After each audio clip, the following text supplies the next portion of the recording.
পয়লা April বা April ফুলের দিন, অর্থাৎ বোকা বানানোর দিন।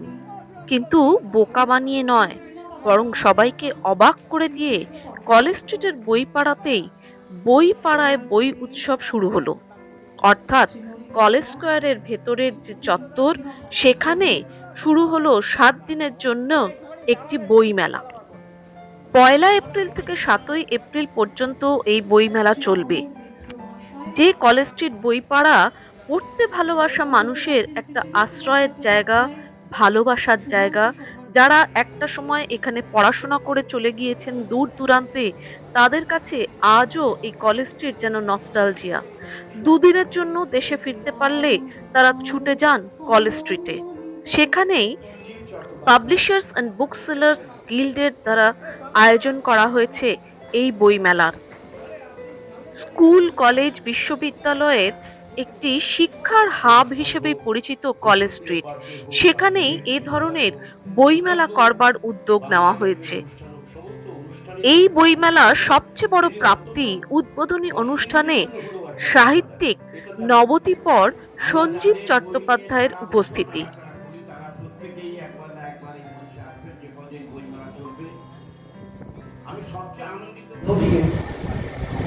আমাকে একদিন আমার শিক্ষক মশাই বলেছিলেন, তুই অসাধারণ ছাত্র। আমি কেন স্যার? বললেন, জীবনে স্কুলের বেঞ্চিতে বসতে হলো, বাইরেই দাঁড়িয়ে রইল। আর আমাকে কিন্তু ওখান থেকে আমি খুব ভালো শুনতে পাই। বললেন, ও আচ্ছা।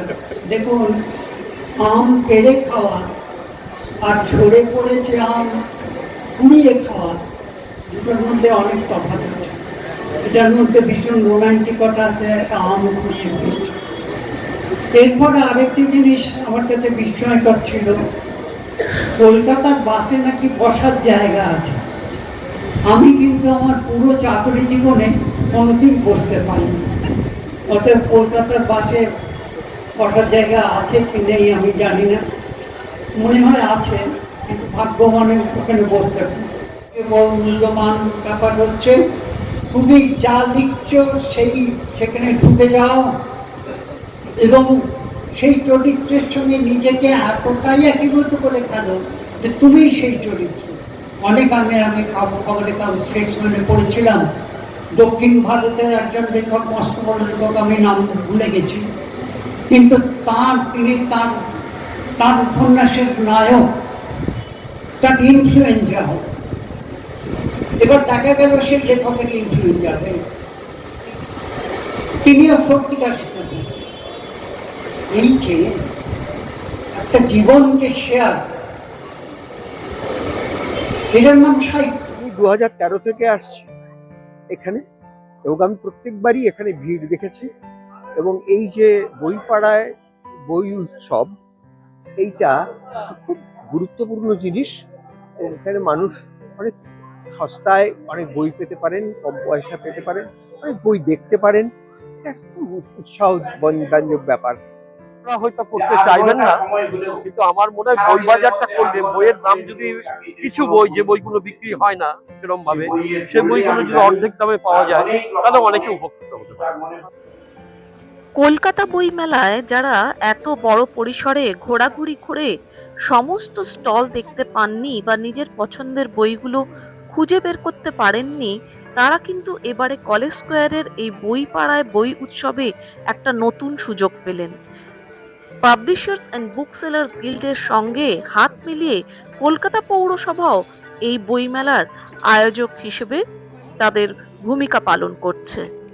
সাধারণভাবে প্রকাশকরা বইয়ের দামে 20% ছাড় দিয়ে থাকেন, কিন্তু এক্ষেত্রে পাঠকদের উৎসাহিত করার জন্য বিভিন্ন প্রকাশকরা বিভিন্নভাবে তাদের ছাড় দিচ্ছেন বইতে। পাড়ায় বই উৎসব, কলেজ স্ট্রিট আমাদের বইপাড়া, সেখানে এই বইপাড়ায় বই উৎসব আমাদের 2013 থেকেই হচ্ছিল, কিন্তু নতুন নামকরণ হয়েছে এবারে বইপাড়া। আগে হয়েছিল নববর্ষ বই উৎসব, তারপর হলো বসন্ত বই উৎসব, সবটাই বইপাড়ায়। কিন্তু আমরা একটা পার্মানেন্টলি ঠিক করেছি, এবার থেকে এই নামটাই হবে, বইপাড়ায় বই উৎসব। এবং এর সবচেয়ে সুবিধে হচ্ছে, এখানে প্রায় 60টি স্টল আছে, সমস্ত বাংলার বৃহৎ, মাঝারি এবং প্রতিশ্রুতিমান প্রকাশকের সব বই এখানে পাওয়া যাবে এবং আপনি দেখে শুনে বেছে বুঝে কিনতে পারবেন। 1 তারিখ থেকে 7 তারিখ পর্যন্ত 3টে থেকে 8টা, এবং সবচেয়ে বড় কথা হচ্ছে কমিশনের কোনো বাধ্যবাধকতা নেই। অর্থাৎ কলকাতা বইমেলা যেটা 10%, এখানে সেটা মিনিমাম 20% থেকে শুরু, হয়তো 50%ও পেতে পারেন। অনেকটা চৈত্র সেলেরই মতো এর আবহাওয়া। Bureau report, K22 news, college square.